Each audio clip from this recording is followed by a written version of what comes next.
The battle for control of the House and for control of the Senate still undecided tonight. And in those critical Senate races, we already know Georgia, of course, headed to a runoff. So tonight here, we turn to Arizona and Nevada. How many votes still left to be counted, and where are they from? Rick Klein is standing by at the big board, and Terry Moran on the ground in Arizona tonight. Here in Maricopa County, they're counting the votes, and they've still got a long way to go.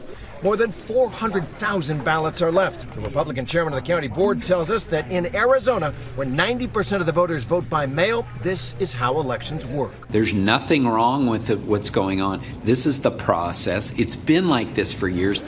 Each ballot must be signature checked, scanned, and verified by a bipartisan board by law. Candidates in the tight Senate race reassuring their supporters. Democratic incumbent Mark Kelly. It doesn't look like we're going to have the final results for a little while. It's okay, and that's okay.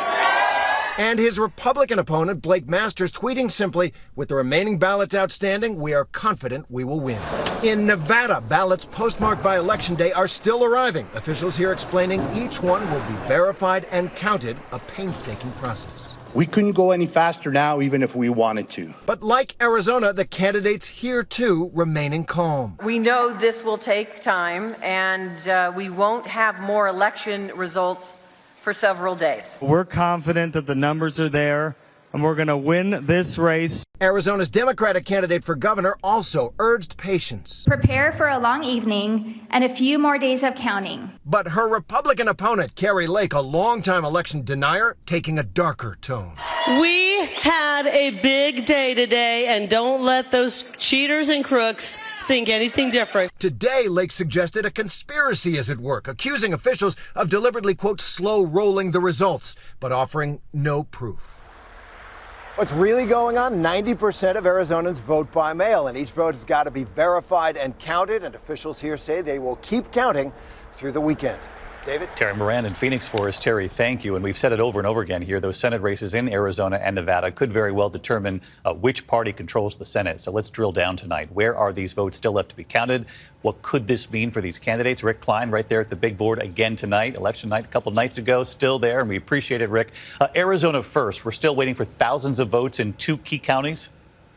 Yeah, and we got a large number of votes just out of Pima County. That's the Tucson area tonight. And that has extended Mark Kelly's lead to almost 100,000 votes. The big county that we're waiting on now, Maricopa, that's the Phoenix area. That's where we're talking about hundreds of thousands of votes. As you can see, David, that county went for Mark Kelly, but it is a battleground county. And because so many of those votes were late arriving, a lot of them were Republicans who were dropping off their ballots on Election Day. So it's possible that lead narrows as the counting continues. All right. And Rick, in Nevada tonight, Republican Adam Laxalt with a slim lead over Democratic incumbent Senator Catherine Cortez Masto. But you and I were talking, given where the votes are still being counted here, this race could still get much closer. Yeah, that's a 15,000, 16,000 vote edge, and we're talking about more than 100,000 votes out of the Reno area as well as Las Vegas, Clark County. This is a Democratic stronghold. These are where Democrats traditionally pick up big numbers, and we are told that there are about 100,000 votes just in those 2 bluer counties that are still to be counted. So it's still possible that we have a major swing in who's leading in both of those states. All right, Rick Klein, thanks as always. Perhaps we'll see you again right here tomorrow night. Thank you, Rick. And there's been a lot of talk about former President Trump and the announcement he has planned for next Tuesday. ABC News has reported that some advisors close to him have tried to push that back because they don't want it to interfere with the Georgia runoff. And someone else who was part of the Trump inner circle for 4 years, former Vice President Mike Pence, sitting down with me for his first network interview, his role on January 6th, his duty that day, the riot at the Capitol, and his time inside the Trump White House.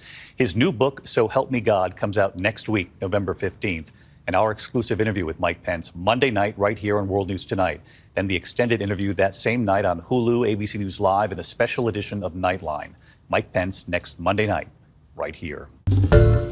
Hi, everyone. George Stephanopoulos here. Thanks for checking out the ABC News YouTube channel. If you'd like to get more videos, show highlights, and watch live event coverage, click on the right over here to subscribe to our channel. And don't forget to download the ABC News app for breaking news alerts. Thanks for watching.